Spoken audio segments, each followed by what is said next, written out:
Race number 2 of the weekend. The Michelin Ginetta Junior Championship is just a few minutes away here at the Snetterton 300 circuit. The sun continuing to shine down on a big grid of cars, a big crowd of spectators trackside, and hopefully plenty of you at home ready to watch what should be another thrilling race. Yesterday's opening race of the weekend was certainly very close and went right down to a side-by-side battle between teammates on the final lap. What does our second of 3 races this weekend have in store for us? I wonder. Well, a slightly different look to the front of the grid to what we had yesterday. The presence of car number 7 on the front row, well, that's no surprise really. Freddie Slater on pole position, but alongside him, Chase Fernandez in the number 90 car, the Assetto Racing driver, twice winner already this season, up there breaking up the R Racing trio, who for race 1 locked out the top 3 grid positions, but on second fastest lap times, that man there at the back of the grid, Reza Snetterton, well, unfortunately made a bit of a mistake in qualifying. He only got 1 legal lap in, so his second fastest lap time was disallowed, as indeed was his third fastest lap time, so he ends up at the back of the grid for the second race of the weekend, and will not likely be up there challenging for victory as he was yesterday. Freddie Slater, though, will be. He's on pole position and on the verge of breaking a Ginetta Junior record. More on that in a little while. Chase Fernandez alongside him, with Mikey Porter, another R Racing frontrunner, starting 3rd. And Hugo Schwarzer, who made great progress after a grid penalty yesterday, will start 4th. Finn Harrison is 5th for Assetto Racing, with Elite's Charlie Hart alongside him. Then it's Henry Jocelyn and Adu Robinson, the Spaniard, on the 4th row. Luca Hopkinson, the American, starts 9th on the grid ahead of Mackenzie Douglas to complete the top 10 for Fox Motorsport. Then it's Tom Spragg and Alicia Parmovsky struggling for pace seemingly this weekend is Alicia. She will start from 12th. Row 7 for Freddie Allen and Felix Livesey alongside, and then on the 8th row of the grid, Harry Moss and Holly Mile. Right at the back, as I said, Reza Snetterton, who had that fantastic effort at a race victory yesterday, came within a corner or so of claiming his first ever Ginetta Junior race win, but ultimately, having briefly got ahead of Freddie Slater on that final lap, Slater was able to get back up the inside into decorum and claimed his 12th victory of the season. He already held the record for most victories within one season in Ginetta Junior, and now he is level with Jamie Caroline on 12 career victories. Jamie didn't do them all in one season, but over a season and a half, Jamie Caroline won 12 races back a little while ago now, getting on for 10 years ago now. In fact, it might have been more than 10 years ago. Yes, Freddie Slater, if he could win a 13th, would break that record and have more race victories in Ginetta Junior racing than any other driver. And when you look at some of the talent that have come through this championship, we have to be talking about Freddie Slater as a real star of the future. That's a phrase that gets bandied around quite a lot, but for Freddie Slater, there is a sense of inevitability about that, isn't there? We're going to be talking about him for an awfully long time to come. He is, needless to say, the championship leader by getting on for 140 points now over Hugo Schwarzer in second place. Hugo is over 60 points clear of Mikey Porter, who is 3rd, who's then got just over 30 points back to Charlie Hart, 4th in the championship. That's when it starts to get a bit more interesting, because Charlie Hart, at the moment, only 4 points clear of Reza Snetterton, but of course Snetterton, who beat him yesterday, starting from the back this time around, and then Reza is 11 points ahead of Alicia Parmovsky, who also seems to be struggling. So that man there, Charlie Hart, number 50 car, could be set to extend his margin 4th in the championship. It's been a fascinating season watching the teams championship as well, which was really nip and tuck for the first couple of rounds between R Racing and Elite Motorsport, but R Racing have just started to get into their stride these last couple of events. They're on 903 points, 703 for Elite Motorsport, so Elite need to try and bounce back if they can, but having people like Alicia Parmovsky off the pace a little bit this weekend isn't helping their chances. Alicia has been a front runner for most of the season, yet to win a race, but 5 podium finishes, and she in the traditional Elite Motorsport colours, the red and black, has work to be done again here from 12th on the grid. So keep an eye out for Snetterton at the back. He's definitely going to be marching forward from there as long as he can get cleanly through the first couple of corners. At the front of the field, though, Chase Fernandez versus Freddie Slater. This should be an entertaining battle. Chase Fernandez, with those 2 victories earlier on in the season, had a chat with Chase earlier on this morning. He was really looking forward to this second race of the weekend. Really felt like he had a shot at a race victory, and he will have to try and get a good start, I think, because if you let Freddie Slater get into a rhythm, he does tend to lead pretty well from the front. Doesn't often get away at the front of the field, but if they start battling for second place behind him, That is a possibility. Let's see what happens then in the 17th round of the Michelin Ginetta Junior Championship, the second race of 3 here at Snetterton. Red lights go on, and when they go out, which happens now, will be away and racing. Good start made by Fernandez from the outside of row 1, gets his nose ahead of Freddie Slater, but Freddie moves across, trying to get the side draft. Look at that, trying to slow down Chase Fernandez in the number 90 car, and it works because he's still got his nose up the inside into Rich's corner. Side by side also for third there between Mikey Porter and Hugo Schwarzer, who was on the outside line, but it is wheel to wheel for the race lead. Chase Fernandez on the right, on our left is Freddie Slater, who's bravest on the brakes. It will be Slater, I think, who should come out of this on top. He's got the inside line, the shortest route through the corner. He eases Fernandez wide and opens the door perfectly for his teammate to come through as well. Out wide in the background goes another of the R Racing cars. That was the number 51, I think, wasn't it, of Aidan Robinson, who looked like he'd lost some ground anyway, but that worked out perfectly for the other cars in that team. That's Felix Livesey, I think, exiting stage right at Palmer. Yes, it was the number 31 car, but Mikey Porter slipping through up the inside of Chase Fernandez into second place means that once again R Racing have control of the race. At the back then, what progress of Reza Saburthan. There he goes, he's passed 1, 2, 3, 4, 5 of them already. 2 of them were on the grass at the time, but still, he's made some good progress as Reza and needs to try and get to the front of the field, or to the lead group anyway, before they start to fragment and pull away. Big dive up the inside there, that's the number 24 car, wasn't it? And Mackenzie Douglas making a lunge and finding a way past the number 48 of Luca Hopkinson, who then tries to put back at him into Williams, but wasn't able to do so. Henry Jocelyn running well there in the number 26 car, ahead of Charlie Hart now, so Charlie Hart's lost a couple of positions, I think, from where he started. Henry Jocelyn certainly started on the row behind him and now runs ahead of him down the Bentley Straight. Top 2, are they breaking away? Well, no. Chase Fernandez is up the inside of Mikey Porter. Look, knows how important it is to try and break up these teammates, which he does with a really nice move at Brundle and Nelson. Now, Mikey Porter, in yesterday's race, stuck with his 2 teammates, Freddie Slater and Reza Saburthan, pretty well, but then started to fade away a bit as the race went on. So I think Chase knew it was important to try and get past him there as soon as he could. Charlie Hart back ahead of Henry Jocelyn. So I think that puts him now back into 6th place where he started. Jocelyn, Walker, Hopkinson, Parmovsky all in that group. They wind their way through Coram and into the final turn at Murray's. Look at Chase Fernandez immediately onto the rear bumper of Freddie Slater. So Chase is up for the fight this morning. As they head across the line, he'll use that slipstream to close in ever further on the race leader. Perhaps try and make a move into Rich's. Certainly Freddie Slater thinks he might, because he was hugging the middle of the road, but there is a gap on the inside. Chase Fernandez goes for it, commits to the move, draws level. The same thing happening behind, look, with his teammates up the inside of Hugo Schwarzer. Fernandez to the lead. Did Finn Harrison get 4th place away from Hugo Schwarzer? No, he did. Yes, he did. Sorry, he did get ahead of Schwarzer. So both of the Assetto Racing drivers gaining ground. That was Tom Spragg on the grass in the background as well. Mackenzie Walker up the inside of Henry Jocelyn. That was a really late lunge. Jocelyn tried to cover, but Mackenzie was in the gap and slipped through. So lots of changing at the start of lap number 2. Yesterday's race was a very tactical race because the teammates, having worked together in qualifying, and I'm not just talking about our racing here, I'm talking about Elite, talking about Assetto, they all qualified together, started together, and then kind of just ran together in little packs yesterday as Assetto tried to chase down our racing and Elite tried to work their way through from further back. And it was really only the final couple of laps where the teammates at the front started to battle that it breathed a bit of life into the race. This one, though, I do think could be a bit different, with Chase Fernandez very much taking the fight to our racing. Felix Livesey there running wide towards the back of the pack. Will lose another position or so, I think, after his lap 1 shenanigans. There, Reza Saburthan just behind Alicia Parmovsky, who's looking up the inside of Henry Jocelyn into Williams. Saburthan was 11th at the end of the opening lap, but look, this is the problem. The top 3 have already broken away, so even if Saburthan can work his way through to the front of that second group of cars, the leaders will be long gone, I suspect, by that point. Even so, if you can get into the top 5 or 6 from the back of the grid, that's not a bad effort, I suppose. So Chase Fernandez then breaks into Brundle, and Freddie Slater just peeking to the inside. Both of them have been race winners so far. Mikey Porter in 3rd, still looking for his 1st. As there, Felix Livesey around the outside of number 47, Harry Moss. Those two had a couple of close moments yesterday. Saburthan up the inside of Hopkinson. Something happened there to Hopkinson, didn't it? He was muscled out of line going out of Nelson, and they've all gone through. He was 8th. He's down to 12th now. So Jocelyn, Parmovsky, Saburthan and Tom Spragg all getting through.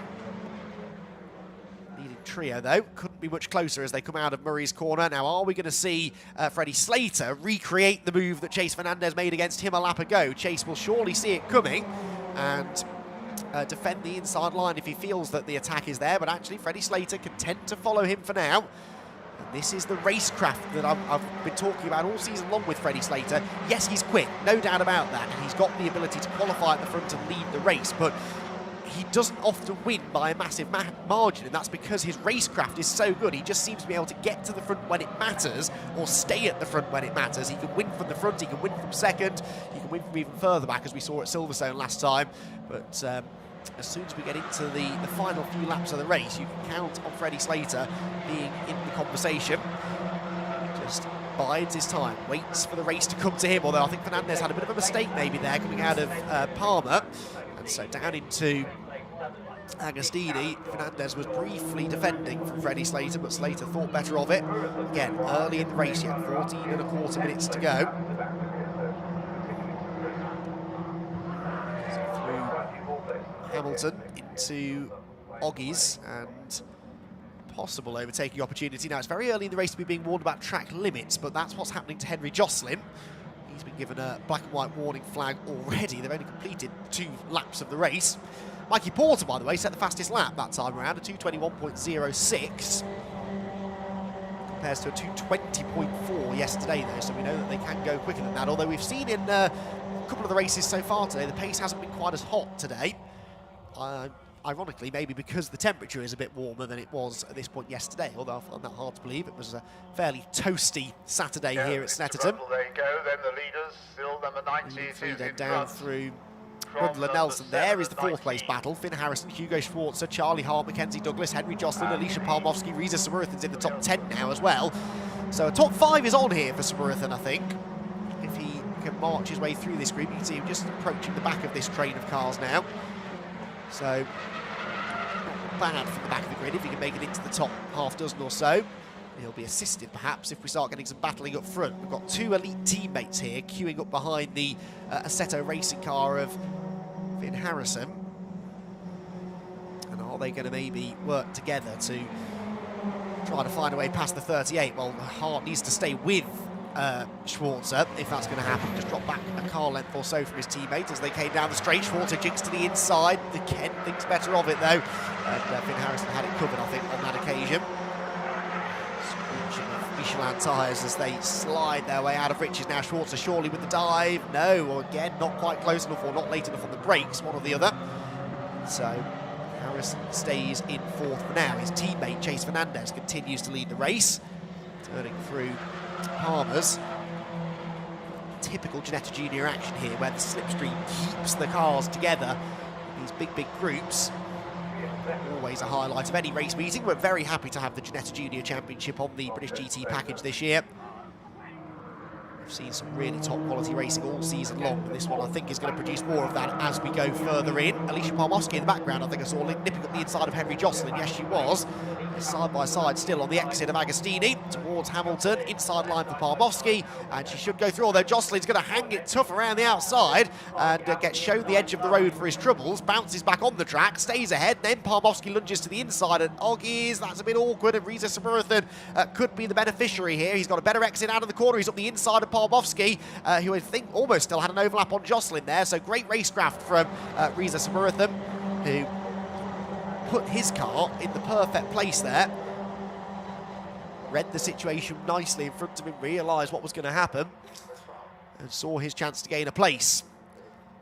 Down towards Brundle and Nelson. Hugo Schwarzer there, just sort of hunting around behind Finn Harrison. He had some side-by-side action behind them as well, I think, didn't we? That was Tom Sprague, I think, trying to get past Luca Hopkinson, but to no avail. In fact, no, I stand corrected. He is ahead of Luke Hopkinson now into 11th place. So Tom Sprague. No, it's not. That's the other R Racing car. I beg your pardon. So he's got an R Racing car ahead of him and an R Racing car behind him, just to confuse me. Leaders down the pit straight then. We can see that it is Chase Fernandez, the leader. Freddie Slater second, Mikey Porter third, and now 4 of them really battling over 4th place as a result of that jockeying for position that was going on behind. It's allowed Harrison, Schwarzer, Hart and Douglas to make a bit of a break. Now no one making a move as they head through Riches. Brilliant sight they make though as they funnel down through that really daunting. Double apex right-hander, Freddie Slater, big dive up the inside there for the race lead at the hairpin. That's a bit surprising to me that he's gone for it this early. Clearly feels that he's got the pace to lead the race and gets himself ahead of Chase Fernandez. Possibly caught Fernandez out a little bit, that one. It's a bit surprising that he went so early. We're only halfway through the race, but of course, the closer to the end of the race you get, the more Chase Fernandez will be expecting the move to come, and so the more defensive he'll be. In a way, that made sense for Slater to go for it, but of course it makes equal sense for Fernandez to go back at him, which he does. Slips up the inside at Agostini, stops the car on the apex. That was really nicely done, that from Chase, and really classy move. Moves to cover then into Hamilton as well. Slater swings out wide. That's going to give him more momentum through the turn. Watch for Mikey Porter in third place as well, as he tries to buy into the action. Slater lunging to the inside again, and Oggy's so good on the brake, Freddie Slater, and he's back through, and this time I think he might bring his teammate Mikey Porter through with him again. So Mikey Porter back up to second place as Slater and Fernandez both clobber the bollards there on the inside of Williams. So really good racing there between the three of them. Fernandez possibly didn't need to defend quite that heavily into Hamilton. That sort of put him then off kilter going into Oggy's, didn't it? Now though, Mikey Porter coming up to challenge Freddie Slater. What's going on? They've both gone through. Freddie Slater has fallen back to third place. So Mikey Porter has gone to the lead. I have no idea how that happened. I know the slipstream is powerful in these cars, but that looked really odd. Almost like Fernandez missed a gear or something towards the end of the straight. Slater, sorry, Mr. Gear towards the end of the straight. He's right back on the tail of Fernandez now, but that was a truly bizarre moment. So Freddie Slater making it difficult for himself now. If he wants this record-breaking 13th victory, he's going to have to get past two cars now, and one of them is his teammate Mikey Porter, who has never won a race in Ginetta Juniors before. So across the line they go, down the centre straight again. This to complete the 5th lap of racing. Yesterday we got 9 laps in. We would expect similar race distance this time around. Of course, all of that battling for position has cost them a lot of time to the second pack of cars, so don't count Finn Harrison and Hugo Schwarzer and co out of this one just yet, because on that lap they were in the low 21s, the leaders in the, well, Fernandez and Slater in the 23s, so they took 2 seconds out of them. They're almost there. Tom Sprague's in the dirt further back, bounces his way back on the road. Whilst Reza Samurathan has got himself ahead of Alicia Palmovsky now, so he's into 9th position. More battling at the front. We're going to get the whole pack back together again here, aren't we, I think, before the checkered flag. Mikey Porter defending from Chase Fernandez into Palmer's. And then they drop down the hill towards Agostini, where again, yep, sure enough, he goes to the inside of the road. Now, Fernandez doesn't want to go to the outside because that opens the door for Freddie Slater, but Slater might just try and go around the outside of the pair of them now. 3 abreast into the braking zone. Fernandez late on the brakes. This is a risky move. He's putting a lot of trust here in Mikey Porter to leave him space, which he didn't really, and so Slater slips up the inside and takes advantage. And, yep, clears Fernandez before they get to Hamilton, so that was ambitious from Chase, but he was sort of stuck between a rock and a hard place there, wasn't he? Now Slater to the outside of Porter, sweeps around the outside this time at Oggy's, but he's on the outside again into Williams. This could benefit Fernandez as they head down the straight if the 2R racing cars are side by side, but Slater cleverly positions the car back in front of the 3rd place man. Meanwhile, Chase Fernandez's teammate, Finn Harrison, is almost with them now as well, so it's 4 for the lead pretty much as they head down the back straight, and Mikey Porter comes back at Freddie Slater, side by side, there we go, Slater on the outside, Porter on the inside, Slater goes through, and again brings Fernandez with him, so maybe it is just the power of the slipstream that we saw a lap ago, because exactly the same thing just happened there. Slater went to the lead, and Porter dropped from 1st to 3rd. This is bringing them all back into play though, so 6.25 minutes to go. It's like we've had a safety car restart here, and the whole pack as one again, as they streak through the bomb hole into Coram Corner. Mikey Porter back down to 3rd place. The chances of his first victory of the season, first ever victory in Ginetta Juniors, now looking a bit less likely. Slater, I think that was dipping a wheel on the dirt and slides wide out of the final corner as a result. Now that will kill his momentum out onto the centre straight, which is a long, gradual incline towards Riches. That gives Fernandez the run, but he's forced to go the long way round now into the 1st corner. This is going to be tricky to do. He's got the momentum, but again, that side draft starts to come into play. In fact, they touch, they get that close. Freddie Slater on the inside line goes back through. Mikey Porter trying to get back into 2nd. And Chase Fernandez might be quite grateful to see his teammates on the tail of them. No, he's not, because Finn Harrison goes up the inside of him and maybe brings Schwarzer with him too. They're all as one as they descend upon the Wilson hairpin, and Mackenzie Douglas on the inside of everyone, all over the curb. How did they avoid major contact there? Mackenzie Douglas roughs up Fernandez, gets alongside Hugo Schwarzer.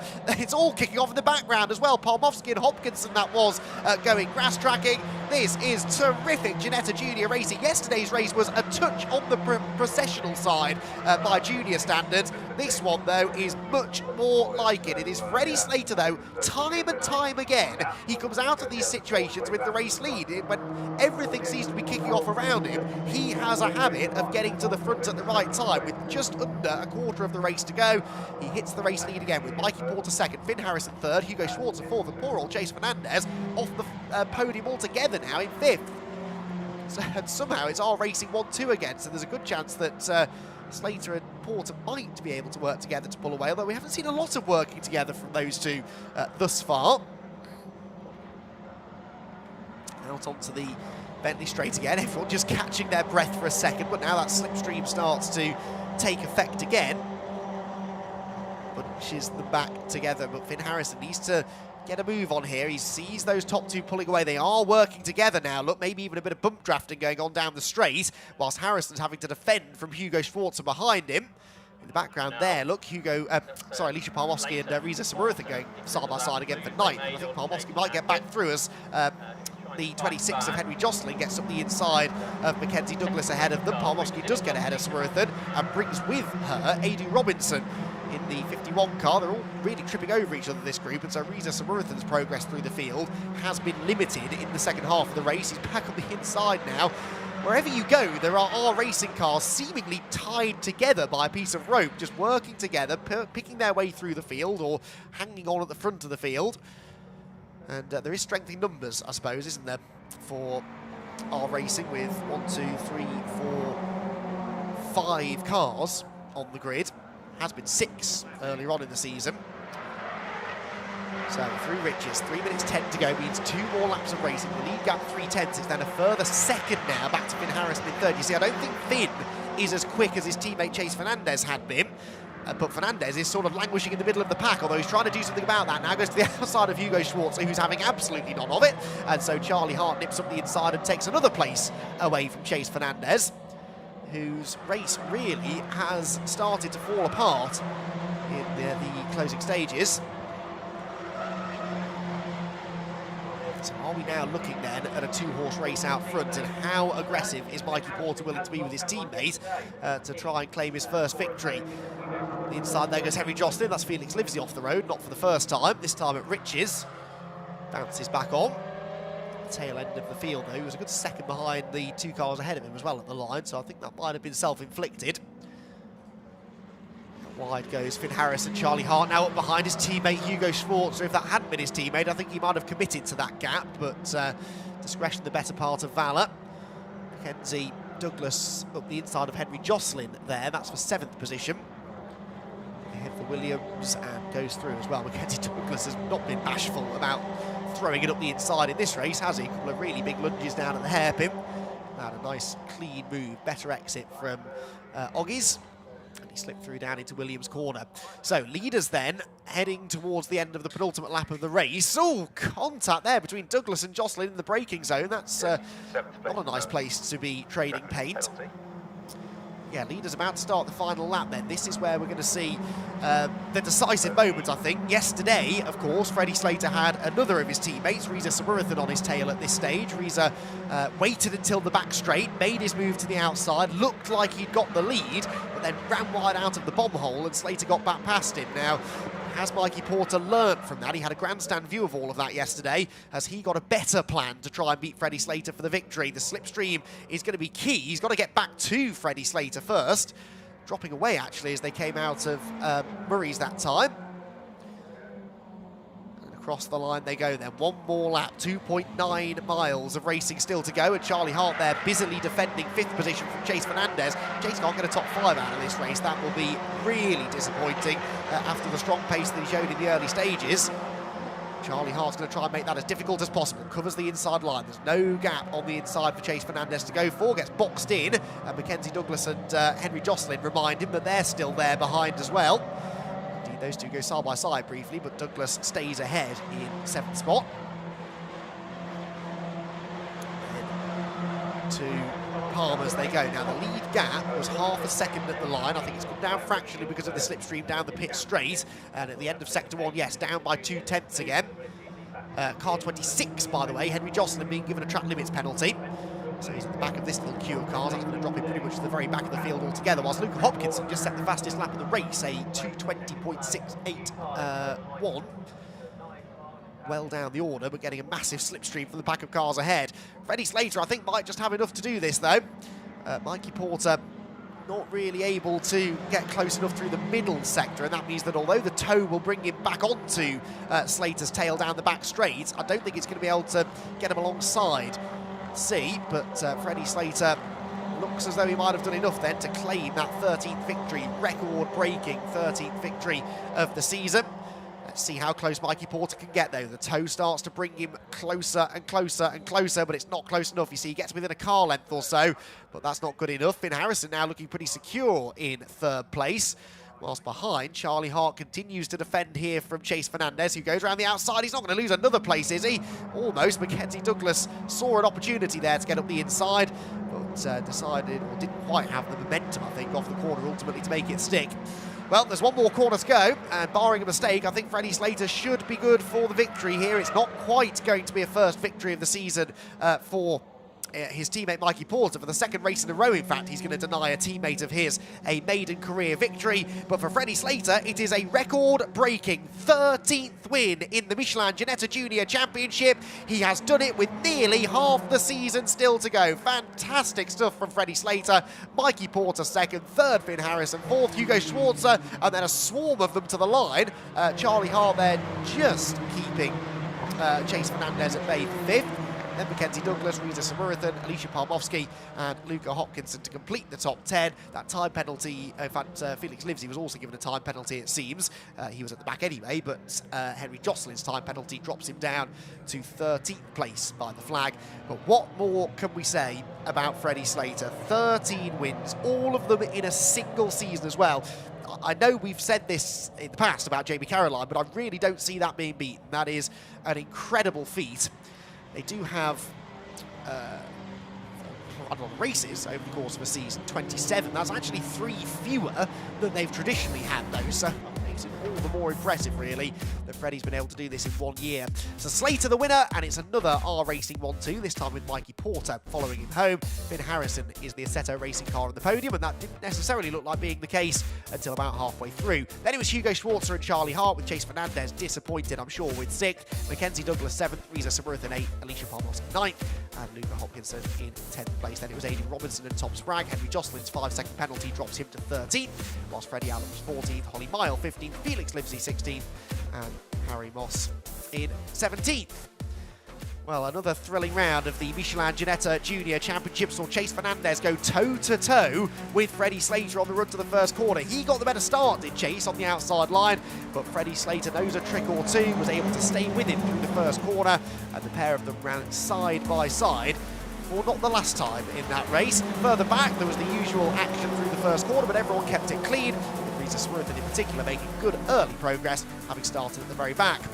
Chase Fernandez got levered aside exiting the Wilson hairpin. We also had Aidan Robinson out on the grass in the background. That allowed Mikey Porter through into 2nd place, and it looked for a while as if the R Racing teammates might be able to have control of the race, as we've seen from them so many times in the past, but Fernandez would eventually get past them. There were multiple lead changes through the middle part of the race, with Freddie Slater and Mikey Porter ultimately settling into positions 1 and 2. A big moment here for Slater at Murray's, almost threatened to take him out of the lead, but actually this kind of worked in his favour because Fernandez got alongside him, was forced to the outside down at Riches. That allowed Porter through, and it brought the rest of the pack onto his tail, and from that point on, Chase Fernandez simply couldn't catch a break. He got dive bombed by Mackenzie Douglas down into the Wilson hairpin, and would eventually slip down to 6th position. The chance of a 3rd victory of the season gone. It was, though, a record-breaking 13th win in Ginetta Juniors for Freddie Slater, who further extends his championship margin.